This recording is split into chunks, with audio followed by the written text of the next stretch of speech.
Hey guys, Reaper here. And in today's video, I kind of wanted to talk about horror movies and kind of my opinions on them as they've been made in the past probably 10 years or so, and the quality, and just kind of my thoughts on what specifically goes good or bad with new ones. And starting off the bat, I am sort of a movie snob, I guess, when it comes to horror movies. I never really used to watch them, but now I'm getting kind of into them just because a lot of the current ones aren't really good quality. I mean, there are some gems out there, some that I haven't seen. Conjuring, Sinister bring two to mind right now. But for the most part, I do like the classic horror movies like Evil Dead, Halloween. Um, Friday the 13th is okay. It's kind of more campy than anything, but I digress. So, the first thing that I want to talk about, and I'm sure if any of you guys have seen horror movies that you know what exactly I'm going to talk about first, is the jump scares. Now, this is the reason that I don't see most horror movies nowadays, is not that I am easily frightened, sort of, but it's not the point. It's the point of horror movies nowadays just go for these cheap jump scares. They go for the loud noise. They go for the fake out with the friend grabbing their arm as opposed to it being an actual scary moment. And it just doesn't make the film enjoyable when you have to rely on simple cheese factor with the jump scares and stuff like that. It just doesn't make an effective movie. I mean, there are some movies that do it well. Two that I can think of right now are Drag Me to Hell, which I think came out in the mid 2000s, and there were a fair bit of loud noise, jump scares, and stuff like that, but it was used to further the story. Like there were actual parts that it made sense to put those in, so I didn't really count it against the film for that.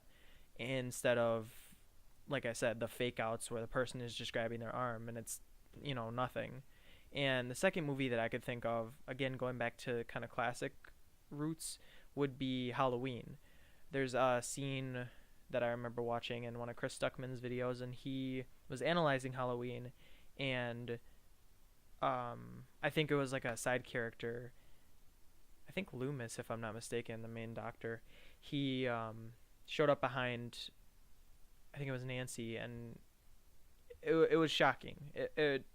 Yeah, I kind of contradicted myself, and I said that when it's just a character doing it, it's kind of cheap, but so many things went right with that movie as opposed to it just being jump scare fest. My Probably one of my favorite moments in horror movies, any of them that I've seen, I haven't seen a whole lot, but like I said, I've been trying to get there, is, and this is, I reference this all the time with horror movies whenever I'm talking to people about movies and horror specifically, is when Nancy, I believe is her name, Jamie Lee Curtis's character, she hides from Michael Myers in the closet, and he busts through the closet, and the claustrophobia alone that you feel in this scene, the camera angle is down low, so it's panning up, or not panning up, but it's showing Michael Myers towering over her, and just the sense of dread that you're getting. There's nowhere for her to go, so she ends up, grabbing a hanger and stabbing him with it. But just that sense of isolation, like there's nowhere to go, it's terrifying, and I really appreciate that movie, especially that scene, because it stuck with me since I saw the movie. And sorry, it just did everything right. Like, I mean, yeah, it's not a perfect movie, but I really appreciate Halloween for what it is. It's an awesome movie. So, back to jump scares. Sorry for the tangent. I just think that a horror movie can do them effectively and still work. I think people said that The Conjuring also did that with jump scares, and that they were actually somewhat effective and not just cheap fake outs. There are some in that present in that movie, but it's mostly effective. And another one that I can think of is It, the 2017 remake, because there are several moments that I really didn't classify as jump scares, but most people did, and they were effective because Pennywise is such a terrifying character that you do feel that sense of dread. Like, the number one scene in that movie for me was when Bill goes down to the basement and he sees Georgie in the corner, he calls out his name and George just starts freaking out and saying, "You'll float too." And then you see Pennywise's head come above the water level that's in the basement, and he's like mimicking George, and he smashes George down and freaks out. Like it's just so effective, and I really appreciate that movie because it did horror right, in my opinion. But I digress. Jump scares can be effective. I do appreciate them at some points, but for the most part nowadays they're just kind of overused, unfortunately. Next, I'm going to talk about found footage. This is a horror trope that has been sticking around since the Blair Witch Project. I know it has been used in other formats like Cannibal Holocaust and stuff like that, but Blair Witch is kind of the first thing that made it set the precedent for horror movies, in my opinion, that like all of them, a lot of them are going to be found footage movies. Again, there are some that do it right. The one that I can think of that I just saw recently, and I can't express enough how surprised I was by the quality of the movie, is VHS 2. I hesitated for the longest time to watch it because I heard mixed things about it, but I finally watched it. It's an anthology film, so it's 4 separate stories that are linked together in a way, and it was just so effective. Like the found footage aspect in that movie just made the scares that much more real. Like you were experiencing them yourself because it was first person, obviously. And I just saw Blair Witch recently too, the original, not the. Well, I did watch the sequel, but it wasn't great. But yeah, the original. I'll talk again about it a little bit later with another subject that I have, but it was so effective because you're feeling that sense of dread, and if you know how it ends, it's terrifying. It's so effective using the found footage style that I can't have anything but appreciation for that movie as well. So, for the most part, it's not really great, in my opinion, found footage and stuff like that, but there are some instances where it also can be used really good. Next up, character progression. Now, I know what you're thinking. There is no character progression in horror movies. There definitely is. Like I said, Halloween is a big one. One that came to mind for me as well in character progression that is done right, as opposed to just making the characters so they can get killed off, like in Saw or Final Destination, is Cabin in the Woods. This movie has been talked about for years since it came out due to its originality, its essentially turning the genre on its head, making it a little bit more self-aware, kind of like Scream, and making it a lot more than just a horror movie where people die. The main girl and guy, I forget their names because I haven't watched the movie in a while, but they have character progression. The stoner and the redheaded girl, they actually have, not that the other characters don't, but since these are the 2 main characters, you can kind of tell the difference between the character progression. One of them is just the kind of ditzy girl. The other guy is like a jock. So there are definitely some character stereotypes, but character progression was done well in that film, and I can appreciate it for that too, as opposed to them just dying off right away.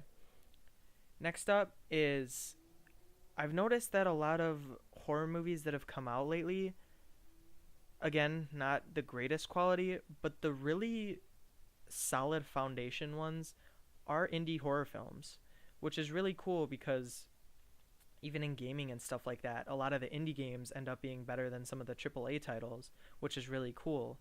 And 2 that I can think of that come to mind, well, 3, because The Descent was relatively indie, I guess, but The Descent is really awesome. That came out in the mid-2000s, I think.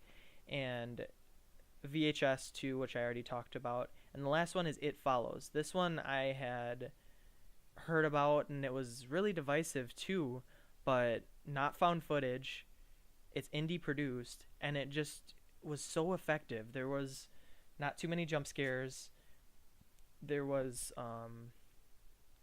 character progression for sure, so that's another thing. And it just, the sense of dread that you get, the whole premise of the movie, if you haven't heard of it, is there's a demon that takes the form of whatever's closest to you, or like people that you had known and associate with. And essentially this demon is passed along through sex. And so essentially it's like, everybody called it an STD demon, but it essentially follows the next person and kills them, and then it goes back and kills the previous people unless unless it keeps getting passed on. So already that's an interesting premise, because I feel like not a lot of movies have had a similar premise like that. One that I can think of is Teeth, but that's not really the same thing, if you know what that movie is. But that movie is super good. I really like It Follows, and you should definitely check that one out if you like horror movies. If you, it's not too action packed. There is a lot of elements to it that make the pacing a little bit slow at times, but for the most part it has solid character progression, story, everything like that throughout. And the last thing I want to talk about in regards to horror movies nowadays is the marketing. The marketing can be a hit or miss. Like I said, I was going to bring back the Blair Witch Project. This revolutionized the marketing campaigns for movies. In my opinion, it's similar to Cloverfield, where those movies were super cloak and dagger and then finally was released for stuff. I think they actually had a website for the original Cloverfield where it looked like one of the characters in the movie like had actually made it or something, but it was really effective.